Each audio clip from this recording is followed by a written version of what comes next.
தந்தி தொலைக்காட்சி நேயர்களுக்கு வணக்கம். நல்லதை சொல்வோம், நல்லதை செய்வோம், நல்லதே நடக்கும். இன்று 15/4/2024 திங்கட்கிழமை. புனர்பூசம் நட்சத்திரம் நாள் முழுவதும் இருக்கிறது. புத்தாண்டு பிறந்து இன்று 2ஆம் நாள்.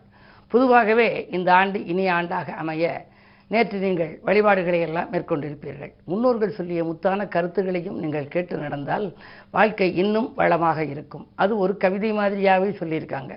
நெருப்பை வாயால் ஊதாதே, நிலைப்படி வாயில் படிகளிலே இருந்து அமர்ந்து பேசாதே, என்றும் உலக்கையை தாண்டாதே, விருந்தில் அன்னம் உப்பு நெய் விடுவதை கையால் செய்யாதே, மருந்தாம் பாகை கீரை வகை மறந்தும் இரவில் உண்ணாதே, பழகும் முற்றம் படிக்கட்டு பசுக்கூடங்கள் பூஜை அறை துளசி மாடம் போன்றவற்றில் தொடர்ந்து தினமும் கோலமிடு, இதுபோல் தினமும் செய்திட்டால் இலக்குமி தேவி வந்திடுவாள், புதிய முயற்சியும் வெற்றி பெறும், பொருளாதாரமும் இனி உயரும் அப்படின்னு ஒரு பாடல்.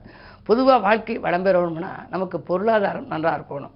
நெருப்பை வாயினால் ஊதக்கூடாதான், நிலைப்படியில் வாயில் படியில் அமரக்கூடாதான். காரணம் என்ன அப்படின்னா, இந்த வாயில் படியில் தான் நரசிம்ம அவதாரத்தின் பொழுது இரணியனுடைய சம்காரங்கள் நடந்துச்சு. ஆகையினாலே வாயில் படியில் அமர்ந்து பேசக்கூடாது.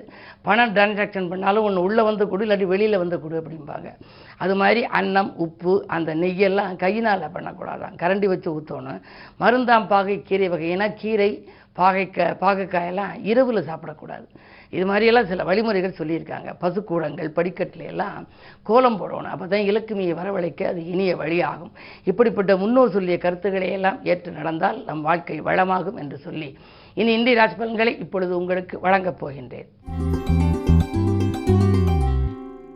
மேசராசி நேயர்களே, உங்களுக்கெல்லாம் இன்று யோகமான நாள். பணத்தேவைகள் உடனுக்குடன் பூர்த்தியாகும். பாராட்டும் புகழும் கூடும்.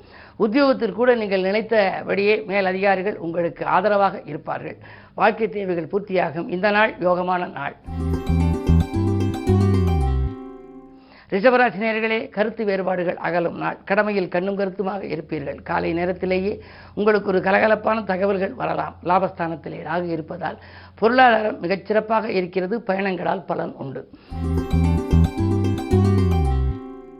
மிதுனராசி நேயர்களே, உங்களுக்கெல்லாம் சந்திரபலம் நன்றாக இருக்கிறது. தனாதிபதி சந்திரன் உங்கள் ராசியில் சஞ்சரிக்கும் இந்த நாள் தனவரவு திருப்திகரமாக இருக்கும். பாக்கியல் வசூலாகி பரவசப்படுத்தும். தொழில் உத்தியோகத்தில் கை நிறைய பொருள் உங்களுக்கு கிடைக்கும் அளவுக்கு யோகங்களும் உண்டு. அதே நேரம் செவ்வாய் சனி சேர்க்கை 9 இருப்பதால் பெற்றோர் வழியில் சிறு சிறு பிரச்சனைகள் வரலாம். கருத்து வேறுபாடுகள் ஏற்படலாம். கவனம் தேவை.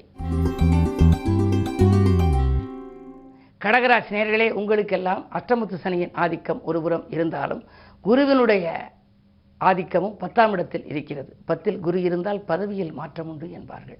அந்த அடிப்படையில் இடமாற்றம், வீடு மாற்றம், பதவி மாற்றங்கள் வரலாம். ஒரு சிலருக்கு அயல்நாட்டு முயற்சி கூட கிடைக்கலாம். குரு 2ஆம் இடத்தை பார்ப்பதனாலே குடும்பத்தில் சுபகாரியங்கள் நடைபெறும். சுப செலவுகளும் உண்டு. சிம்மராசி நேயர்களே, உங்களுக்கெல்லாம் அஷ்டமத்திலே சுக்கிரனும் புதனும். சுக்கிரன் மறைந்திருந்தாலும் புதன் மறைந்தாலும் யோகம் என்பார்கள். மறைந்த புதனால் நிறைந்த தனலாபம் உண்டு. அதே நேரம் அவர் நீச்சம் பெற்றும் இருக்கிறார். தனலாபாதிபதி நீச்சம் பெறலாமா என்று நீங்கள் நினைக்க வேண்டாம். உச்சம் பெற்ற சுக்கிரனோடு இருப்பதனாலே இன்று உங்களுக்கு பணவரவு திருப்திகரமாக இருக்கும். தொழில் முன்னேற்றம் உண்டு. திட்டமிட்ட காரியங்களை திட்டமிட்டபடியே நடத்தி காட்டுவீர்கள். முன்னேற்ற பாதையில் இருந்த முட்டுக்கட்டைகள் அகலும். அரசியல்வாதிகளாக இருந்தால் நல்ல பொறுப்புகள் கிடைப்பதற்கான அறிகுறிகள் தென்படும். இந்த நாள் நல்ல நாள். கன்னிராசி நேயர்களே, உங்களுக்கெல்லாம் ஊதிய உயர்வால் உள்ளம் மகிழ்கின்ற நாள்.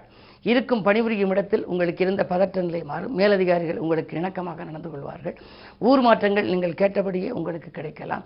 வாழ்க்கை துணைக்கும் வேலை கிடைத்து மகிழ்ச்சி அடையக்கூடிய நாளாக இந்த நாள் அமைகின்றது. துலாம் ராசி நேயர்களே, உங்களுக்கெல்லாம் இன்று வரவு திருப்தி தரும் நாள். வருமானம் திருப்தி தருவது மட்டுமல்ல, வரன்களும் வாயில் தேடி வரலாம். கல்யாண கனவுகள் நனவாகும். அரசாங்கம் சார்ந்த முயற்சிகளில் ஏதேனும் ஈடுபட்டிருந்தால் அதில் உங்களுக்கு வெற்றி உண்டு. செவ்வாய் சனி 5ல் இருப்பதால் பிள்ளைகளை கொஞ்சம் உங்கள் மேற்பார்வையில் வைத்துக் கொள்வது நல்லது. விருச்சிக ராசி நேயர்களே, உங்களுக்கு சந்திராஷ்டமம். எதை செய்தாலும் கொஞ்சம் யோசித்து செய்ய வேண்டும். விழிப்புணர்ச்சியோடு இருக்க வேண்டும். உங்களிடம் ஒப்படைத்த பொறுப்பை மற்றவர்களிடம் ஒப்படைக்க வேண்டாம். நண்பர்களாக இருந்தாலும் நம்பிக்கைக்குரிய விதம் நடந்து கொள்வார்களா என்பது சந்தேகம்தான். எனவே இன்று வழிபாட்டில் கவனம் செலுத்துங்கள். நிதானத்தோடு செயல்படுவது நல்லது. தனுசு ராசி நேயர்களே, உங்களுக்கெல்லாம் குரு பார்வை இருக்கிறது. எனவே குழப்பங்கள் அகலும், சச்சரவுகள் நீங்கி சமாதான கொடி பறக்கும், தனவரவு திருப்திகரமாகவே இருக்கிறது. புதிய தொழில் தொடங்குவது பற்றி சிந்திப்பீர்கள். பழைய தொழிலை பைசல் செய்துவிட்டு புதிதாக தொழில் தொடங்கலாமா, என்ன தொழில் தொடங்கலாம் என்று நண்பர்களிடம் கூட நீங்கள் ஆலோசனைகள் கேட்கலாம். அதே நேரத்தில் 3 சனி முன்னேற்ற பாதையில் அடியெடுத்து வைக்க முட்டுக்கட்டையாக இருந்தவர்கள் விலகுவார்கள். இந்த நாள் இனிய நாள். மகர ராசி நேயர்களே, கொடுத்த வாக்கை காப்பாற்ற இயலாத நாள். கொள்கை பிடிப்போடும் செயல்பட இயலாது. நீங்கள் நினைத்தது ஒன்று நடந்தது ஒன்றுமாக இருக்கலாம். 2ஆம் இடத்திலே செவ்வாய் சனி சேர்க்கை, பகைக்கிரகங்களின் சேர்க்கை இருப்பதால் பணப்புழக்கத்தில் கூட தடை ஏற்படலாம். வாங்கல் கொடுக்கல்களில் ஒரு சிலருக்கு ஏமாற்றங்களும் வரலாம், கவனம் தேவை. கும்பராசி நேயர்களே, உங்களுக்கு ஆரோக்கியத்தில் அக்கறை தேவை. சிக்கனத்தை கடைபிடித்து சிறப்புகளை காண வேண்டிய நாள் என்று சொல்லலாம். மூட்டு வலி, முதுகு வலி, முழங்கால் வலி என்று வரலாம். அதே நேரத்தில் மருத்துவ செலவுகளும் உண்டு. உடன்பிறப்புகள் உங்களை உதவுவதாக சொல்லிவிட்டு கடைசி நேரத்தில் கையை விரிக்கலாம். என்ன இருந்தாலும் குரு பேச்சு வரை கொஞ்சம் பொறுமை தேவை. 4ஆம் இடத்திற்கு சுகஸ்தானத்திற்கு குரு சென்ற பின்னால் உங்களுக்கு வாழ்க்கை தேவைகள் பூர்த்தியாகும், சுகங்களும் சந்தோஷங்களும் கிடைக்கும். மீனராசி நேயர்களே, உங்களுக்கு ராசியிலேயே புதன் நீச்சம், நன்மைதான். 4-7 அதிபதி நீச்சம் பெறுவதனாலே முன்னேற்ற பாதையில் அடியெடுத்து வைக்க கூடிய நாள். மூத்தோரின் ஆலோசனைகள் உங்களுக்கு வெற்றியை கொடுக்கும். ஆரோக்கியம் சீராகி ஆனந்தப்படுத்தும். மாமன் மைத்துன வழியில் மனதுக்கினிய சம்பவங்கள் நடைபெறலாம். தனவரவு திருப்திகரமாகவே இருக்கிறது. பெண்வழி பிரச்சனைகள் அகலும். பெண் குழந்தைகளின் சுப சடங்குகளை பற்றி சிந்திப்பீர்கள். அது மட்டுமல்ல, பெண் குழந்தைகளின் கல்யாணத்தை முன்னிட்டு சீர்வரிசை பொருட்கள் போன்றவற்றை வீட்டுக்கு தேவையான விலையுயர்ந்த பொருட்களையும் வாங்குவதில் கவனம் செலுத்தும் நாளாக இந்த நாள் அமைகின்றது. மேலும் விவரங்கள் அறிய தினத்தந்தி படியுங்கள்.